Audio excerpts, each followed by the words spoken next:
Good morning. As always, it's brought to you. Coffee and Analytics is brought to you by Dunkin' Donuts. They don't pay for this. I actually pay for this. I actually pay a lot of money to Dunkin' Donuts to keep me fueled and ready to go.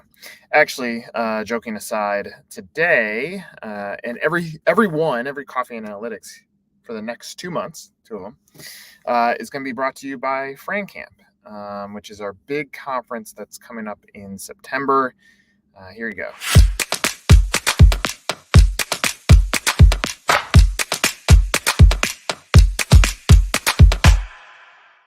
Before I dive any further into what we're going to talk about today, which is how to leverage state data as it relates back to franchise sales, FranCamp, if you go to 1851francamp.com, you can see information on what we're doing. It's going to be a mastermind or a masterclass where groupings of individuals are going to work together to solve both business and personal challenges. We have close to 80 people signed up already, people in the franchise industry. A few things that we're doing differently. If you haven't read our notes on here, one, it's free for clients. We felt that we had to give back. Like, let's continue to delight our clients. So that was principle one. Two, I got tired of seeing all these emails that, yes, suppliers can attend conferences, but they have to pay more. They have to sponsor event. You are welcome to sponsor. We have some fantastic sponsors who have stepped up and are partners in the event. But we made it so that it's a universal pricing. So non-clients and suppliers all pay the same amount. So we've done these things to try to disrupt the way that conferences are done. And really the output or the end goal is that we want you to have a game plan for how to win for the balance of this year and then set up some of your rocks for 2024. So it's going to be really interactive, lots of fun. We have Chris Chelios of the Chicago Blackhawks, formerly of the Chicago Blackhawks. He's going to do a session on longevity and grit and hustle and how he built a Hall of Fame career in the NHL. So he's going to do a session with us. We have a few breakout sessions. We have going to Chicago Cubs game. So lots of fun things. So if you haven't looked into FranCamp, do that. And if you are watching this on YouTube or not watching on YouTube, I would love it if you could subscribe to our channel because we're building up tons of content on franchising. If you haven't been paying attention on my LinkedIn, interviewing tons of different people, suppliers, franchisors, franchisees, to get their story out there into the world, and hopefully you guys can use it as a leveraging point for learning more about whatever you're trying to learn more about. Okay, so this month I'm going to go ahead and put this on the screen. I decided to really dive into some state data. Now, the Alec Lafer state level report, if you find this on 1851, I'm going to just call out a few key things within this giant article, and it's all in here.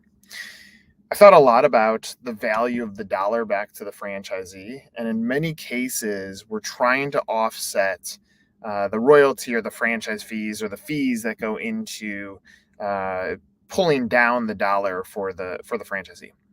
And so you think about how can you maximize that dollar, and I look at this list of rankings and I say, okay, if I am growing my business, where would I put my energy into it? Now, there's several different pathways here, and I'll get into them, whether it's concentric growth or it's a shotgun approach. But when I see Utah, which would be more of West Coast, North Carolina, East Coast, Arizona, I guess Southwest, Idaho, Oklahoma, I'm looking. Indiana would be the first one in the Midwest, Tennessee, kind of in the Midwest. So I started looking at these states, and this is the ranking of how the economic conditions look within these states. So, for instance, in Utah, cost of living is lower. The traffic is better. The size of home is stronger. General happiness is higher. So you start looking at all these indicators that Alec Lafer put into play to put Utah number one. And then we look backwards and say, as a franchise brand, is that on our state for expansion? Because maybe we should use the insights that the dollar is worth more. If you looked at LinkedIn this morning, which I can probably just pull this up on my screen. Yep. I always love the news that comes in here. And this was interesting to me. which we'll look at Minnesota. Twin Cities is now the only major U.S. metropolitan area to bring inflation below the Fed target of 2%.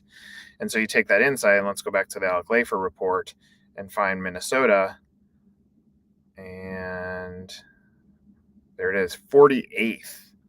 And so it's interesting. So what they're doing as a state to pull down the inflation rate could actually lift up that state as a growth state in coming years. So they're listed as number 48 on the best states from an economic condition standpoint. So that is one. I took all of this information, this data, and said, okay, if I were going to pick out where are my growth markets, I would probably start with the top 10 and say which one is closest to me. Now, when it comes to concentric growth or shotgun approach, when you do concentric growth, ultimately you're protecting the brand as you continue to grow. Great example, and I've talked about this many times, Topper's Pizza, when we worked with them, fantastic founder when he was involved, he said, I'm going to open up my corporate stores and I'm going to open up my franchise stores all within the state of Wisconsin. And you can look at the history of the brand. You can look backwards on this. The Wisconsin AUVs were much higher. Well, it makes sense because it's a pizza brand and you're trying to educate the consumer. So you have all these franchisees and corporate collectively advertising every direct mail piece that goes out, every digital ad campaign, every small regional TV campaign, radio campaigns that hit. And so the AUVs were much higher within the state than out of state. Now, that doesn't mean there can't be an outlier. Remember when they opened up Cincinnati, it skyrocketed for a while to number one in the system before closing. And that had fully to do with the operator, whether the operator was engaged or not. But within the state of Wisconsin, sales were higher, outside were lower. So as you're looking at your map of growth, if you're saying, well, I'm nowhere near North Carolina, then I don't know that you put it in the list. And that in that example with Toppers, Wisconsin was where the bulk of their locations were. They failed multiple times in Illinois. They do have some stores in North Carolina, not the AUVs of Wisconsin, but maybe a little bit higher than what they would have been, say, in Texas or in Chicago. So it's interesting to look back at that moment and say, okay, how did these states fit in there? 17 for Wisconsin is pretty high.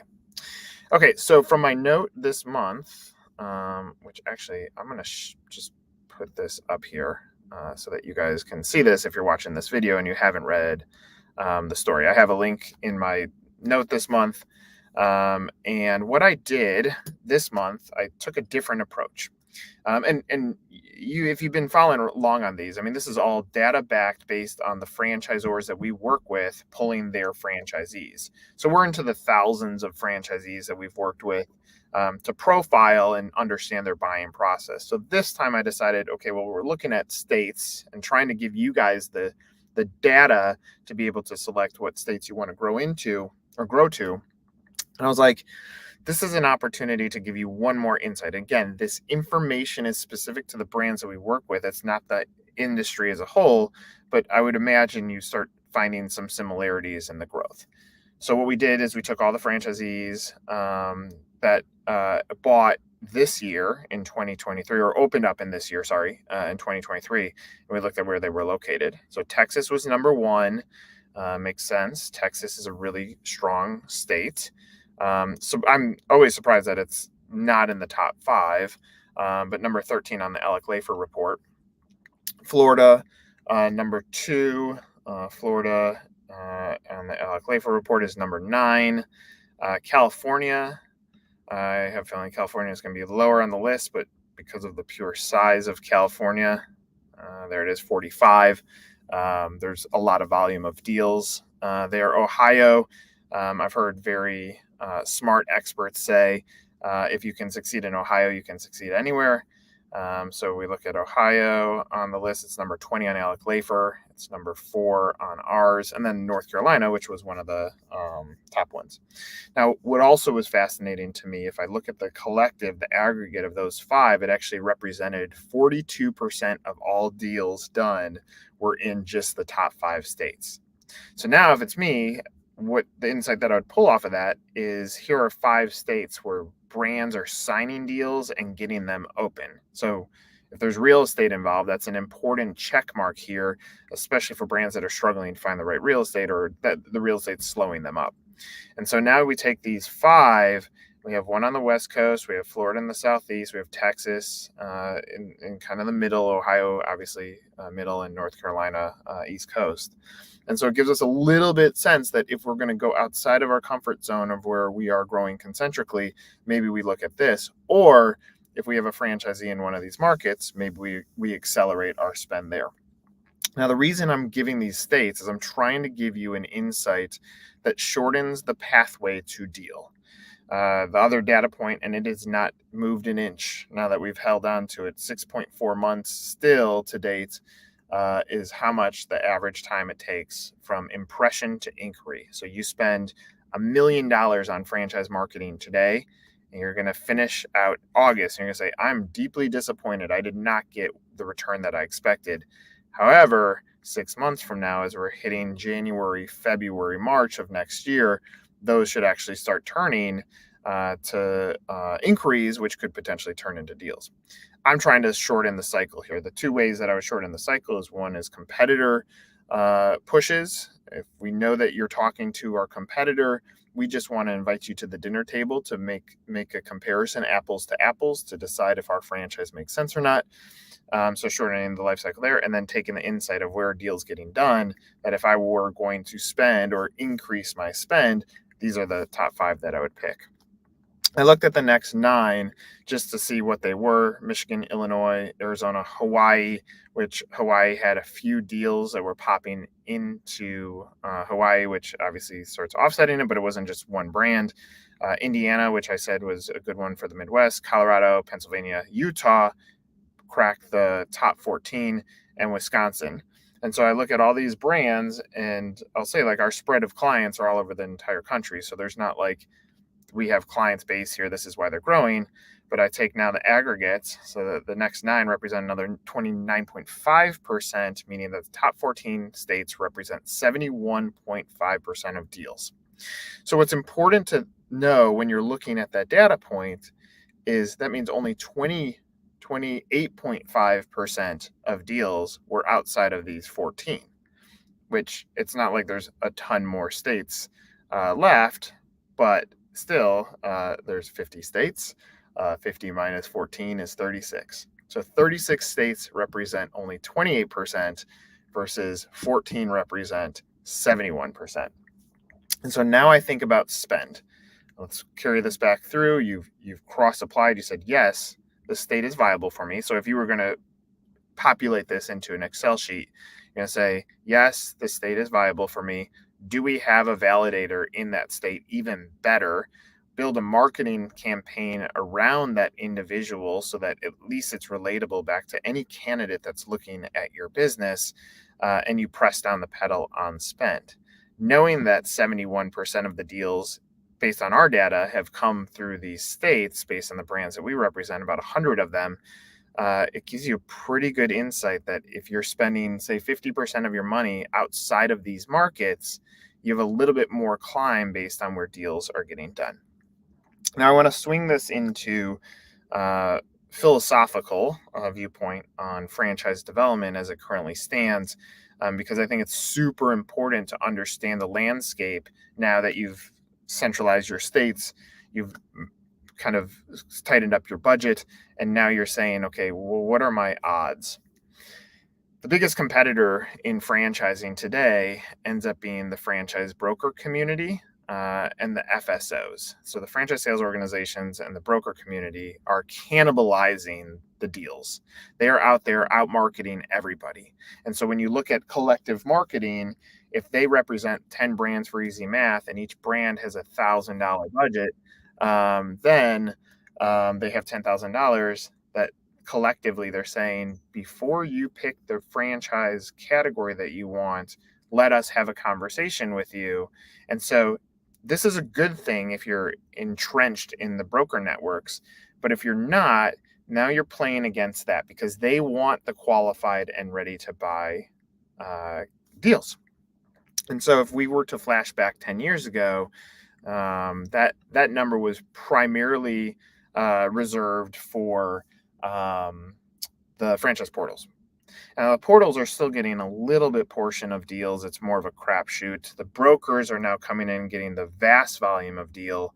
And so if a broker community is getting 100 deals, or out of let's use 100 for easy math, the portals might get 5, brokers are getting 85, which is leaving you with 10.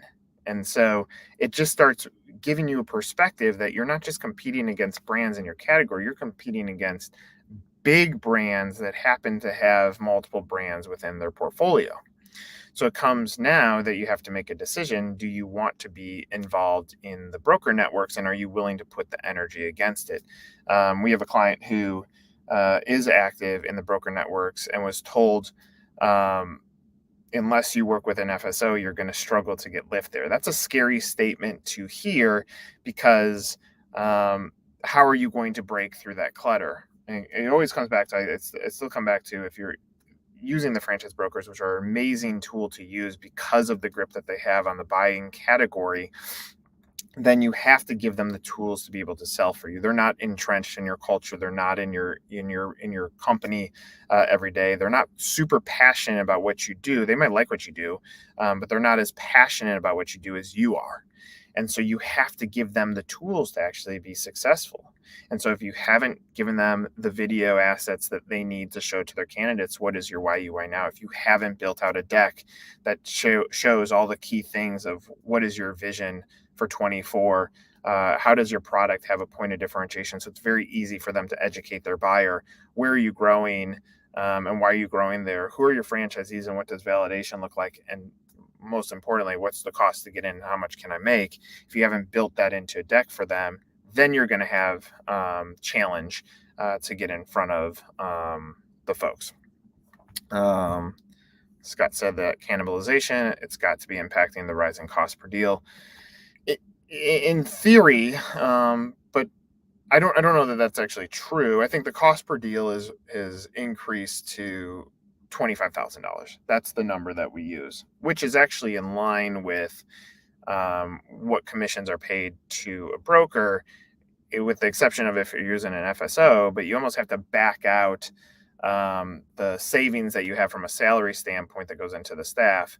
And so there's yes, it could be increasing the cost per deal. Now, actually, I want to give this caveat on here, and I've gone through this. I would encourage all of you to do this. I went through the exercise on engineering what is the potential return on a client back to our company. And so what I hit was, we have to get beyond 2 years to be able to actually make money off of the clients that we onboard at our business, which is why all of our energy is built around how do we build longevity or stickiness so that our clients stay with us for a long time, because it has to hit that mark for us to hit profitability. For you guys, I would look at a few things. Yes, there's the franchise fee, but you're going to make your money off royalty. And I wouldn't even go as far as what do you get at exit, but you have to have a number, a deal value in mind of each deal that comes in is worth X.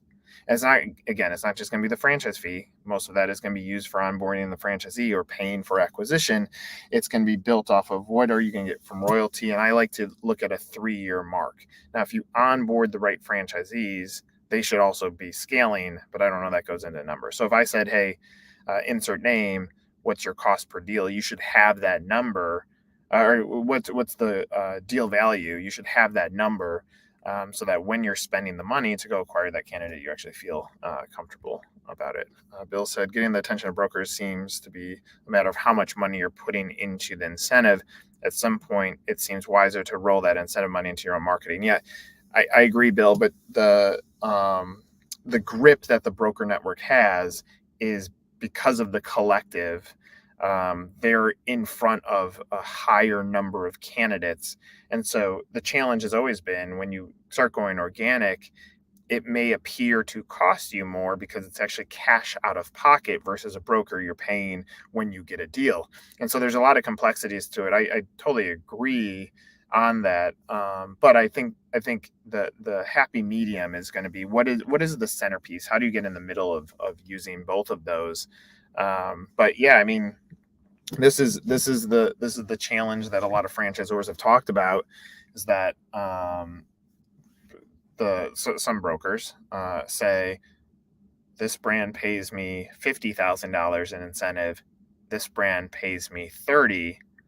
Hey, candidate, you're better for this brand, even though they would be better for the one that pays them less. And the challenge is, I mean, everybody's tried to build wealth and feed their family. So it's not poor business for a broker or a consultant to lead the buyer to the brand that's going to pay them the most. Um, Obviously, if they're having some integrity, they're thinking about that as a part of the process. It's not bad business. It's just part of it. Is what it is. It's part of the way that this system works. So here's another one. Ron said it's hard to compete with the FSOs, pushing multi-unit deals and promising the world to both their Zor clients and the brokers. Super tough, Ron, because and I saw this with a client recently. It was like a 40-unit deal in North Carolina. There's one of the states. Franchisee never even got to unit number 2. Closed. Done. What the FSO did is they jacked up the commissions for both the broker and for them.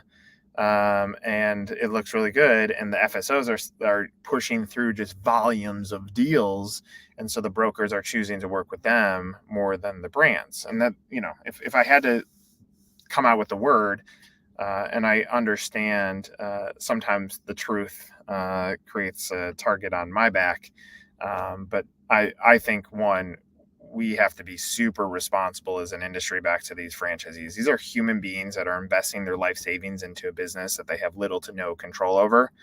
We should be guiding them to the brand that makes most sense for them. Now, obviously, everybody that's watching this, you're deeply passionate about your brand. But this is where, like, you go back to the best practices of franchise development or awarding deals. Sometimes we still have to say no. Sometimes we got to say that candidate doesn't make sense for us. And that's responsible franchising. I don't know that responsible franchising is the majority right now. I don't know that it isn't, but my gut is saying that it may not be. Because of what, Ron, you just posted. We're leading people to deals, and we're building content that isn't helping these candidates because they are very confused in the marketplace. I posted on my LinkedIn yesterday that there's so much noise in franchising, and I'm frankly I'm tired of it, which is why I'm trying to build solutions. But I see post after post of I would call it bad brokerage, of saying we work with candidates for free, and you don't. If you don't take a commission, you do. But find me a broker that won't take a commission on a deal. That would be poor business. And so I keep on seeing these posts, and it's like, we'll help you for free. And it's like, no, we gotta be honest. Because I don't know how you can sleep at night when you're messing with someone's money that, even financing and tapping into their 401ks. I mean, I think franchising is teetering on becoming irresponsible. And frankly, if I'm the FTC, I'm looking at franchising and I'm saying, we're going to have to clean this up. And if they come and they clean it up, franchisors or the IFA are going to complain about the pressures that have been put on franchising. But it's going to be because most of the practices have gone upside down. So Carrie Ann just wrote, believe it or not, there are some consultants that do not like working with aggressive FSOs because they do act like a machine and push candidates to bigger deals. They should not purchase it. Totally agree. And I support that 100%. I'm going to switch this over to franchisor side. Obviously, I could talk about a million topics on this. And the real point of this was to give you guys the data so that you had the state data to use in your development thing. But the challenge that I have on the machine FSOs is, if the franchisor is not properly capitalized, then the franchise fee, which was originally positioned, and even some of the ways that you look at it from tax purposes, it was positioned that this is how we support our franchisees. Let's get them open. Let's make them successful. Let's give them the best shot at winning. And if you work like a machine and you oversell and you sell hundreds of deals, some of which aren't opening and some of them are stretched into sold not open, you're depleting the resources that the franchisor is going to have to support that franchisee. Now, for an established brand that has the capital where they're not relying on the franchise fee to keep the lights on, um, totally understand it.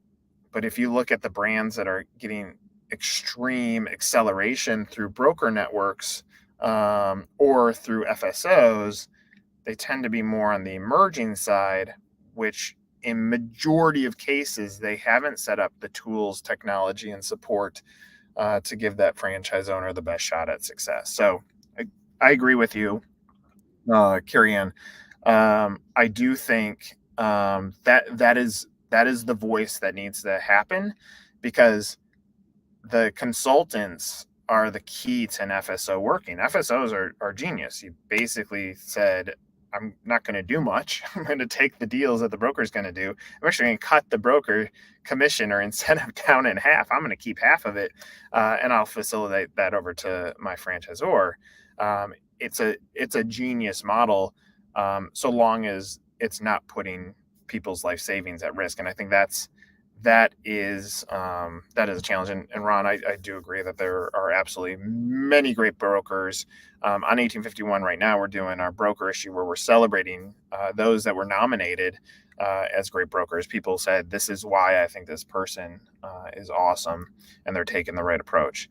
But again, like, I think we're just upside down. I don't know that there's an industry protector who's saying, how do we protect the franchisee and the franchisor to set up a community that gives everybody the best shot. I think the brokers have done a tremendous job of localizing franchise development, building relationships with people, enlisting trust, and then getting deals done. Again, the thing that drives me nuts is when the messaging all over the place, advertised messaging is that we work with you for free. Or I'll give one other piece here in my final 3 minutes. I think there's also a challenge with inventory, because if you only have these set brands that you're working on, even if the candidate said, I always wanted to own it, a Pizza Hut, that's going to just be a challenge if Pizza Hut's not in the inventory, because Pizza Hut won't get introduced and the candidate will be talked off of owning that brand. So look, nobody that's watching this is saying franchising is easy. I know that, and I know you're all here for a reason, to hopefully gain an insight. The state information, really focus in on where you want to grow. That will help you, even if you're working with the broker networks. Like, find the states that you want to grow and go find the brokers that are in those states, and build relationships with them and give them the tools. Like I said, give them the tools to actually sell your brand on your behalf. Tighten up your ship on how you're spending money. I can sense great frustration across franchising. And you all have been there, most false expectations are created by numbers that aren't tied to data or aren't realistic. We say we want to have 100 deals next year. It's like, how many did you do this year? It's like 5. It's like, okay, so how are we going to get to 100? I don't know. That's your job. And so there's tons of like false pressures. And if we can shorten it with using this data, 6.4 months, here are the states that we're growing in, and then let's start lifting up the personas, I think gives us the best shot to win. Now, all this stuff, again, is going to be talked about at Frank Camp. It is $0 to register as a client. Reach out to your account manager, reach out to me. I'll give you the code. If you are not a client, there's a nominal cost. I promise you're going to get tremendous return. Even just in our chat with Chelios and our Cubs game, you're going to have a fantastic return. So you'll get a return. And we're actually saying, like, if you have another franchisor you want to bring them, we can comp one of the tickets. So we're trying to do this right. We'd love to have you at Frank Camp. I'm actually going to end with the Frank Camp outro, just to try to get everybody pumped up. If you haven't clicked subscribe, please do. I would love it. We're going to build up this network on YouTube. Thank you for watching. Thank you for all the questions. Questions were great today.